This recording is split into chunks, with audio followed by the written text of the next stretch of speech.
প্রতিদিন এটি তৈরি করতে হবে এবং প্রতিদিনের পড়া প্রতিদিনই সমাপ্তি করতে হবে। আর যে এই কাজটা করতে পারবে না সে নিজেই কিন্তু মহা বিপদের মধ্যে পড়ে যাবে। তাই তোমাদের উচিত এই মহান দিবস তোমাদের জন্য গৌরব অর্জন করে নিয়ে এসেছে। এটা আমাদের জন্য, সবার জন্যই। এটি সারা বিশ্বে কিন্তু জানে যে বাংলাদেশ বলে একটা রাষ্ট্র আছে। আগে কিন্তু জানতো না, 1971 সালের আগে কেউ জানতো না যে এটি বাংলাদেশ। 1971 সালের পরেই কিন্তু সবাই জানতে পেরেছে যে আমাদের এই একটা সোনার বাংলাদেশ আছে।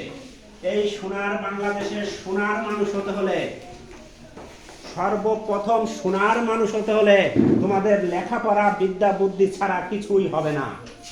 এবং শিক্ষকদের সম্মান করবে। শিক্ষকরা যখন ক্লাসে আসবেন তখন মনোযোগ সহকারে তোমাদেরকে লেখাপড়া করতে হবে এবং শিক্ষকরা যেটা বলে সেটিকে তোমাদেরকে শুনতে হবে এবং সেই মোতাবেক তোমাদেরকে চলতে হবে।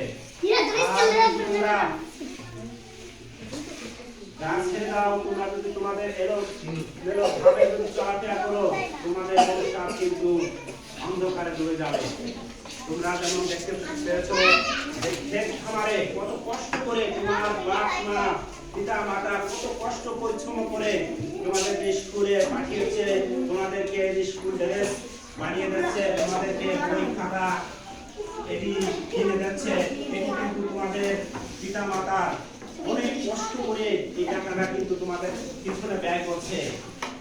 এই ব্যয়টা যখনই সার্থক হবে, যখন তোমরা পূর্ণাঙ্গ ভাবে, যখন মানুষ সুনাগরিক হিসাবে যখন হবে, তখন তোমার পিতামাতা, তোমার এই শিক্ষকরা গর্ব করবে যে এই স্কুল থেকে অমুক ছাত্র অমুক ছাত্রী পাস করেছে।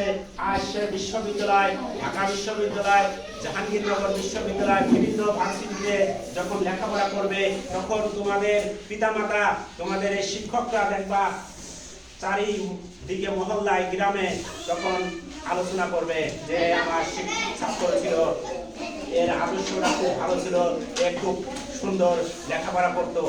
আর তুমি যখন লেখাপড়া ছেড়ে যাবে, তোমাকে নাম কেউ নেবে না।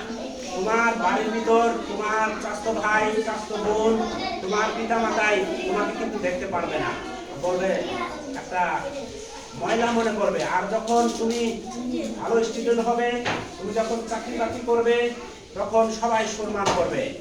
এই কথাটা মনে রাখবে।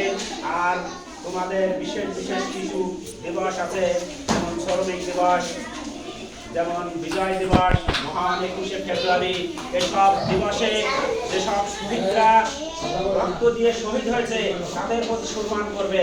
আর এই কথা বিশেষভাবে মনে রাখবে, বড়দেরকে অত্যন্ত ভাবে সম্মান করবে, বড়দেরকে অত্যন্ত ভাবে সম্মান করবে। তুমি যদি অসম্মান করো, তুমি যদি অমর্যাদা করো, তুমি কিন্তু নিজেই ধ্বংস হয়ে যাবে। তাই যখন দেখবা তোমরা আরেকটু যখন বড় হবে, যখন দেখবা যে একজন ছোট পোলাপান অমুক বড় লোকের প্রতি হিংসা বকাবকি করছে, তুমি নিষেধ করবা যে সে তোমার বয়সে বড়। তুমি যখন ক্লাস 2তে পড়ো, তুমি আরেকজন যদি ক্লাস 3তে পড়ে, তাকে বুঝাবা যে আমি হলাম 3তে পড়ি, তুমি আমার থেকে অনেক বয়সে কম। আর তুমি যখন 3তে পড়ো, ঘরের যে সব স্টুডেন্ট তাদেরকে সম্মান করবে, তাদেরকে বড় আপা, তাদেরকে বড় ভাই বলে ডাকবে। কারণ যত সম্মান করবে, যত মর্যাদা করবে, কিন্তু তোমার জীবন, তোমার লাইফটা আরো উন্নতি হবে। আমি এই বলে আমার সংক্ষিপ্ত বক্তব্য শেষ করছি। সবাইকে ধন্যবাদ।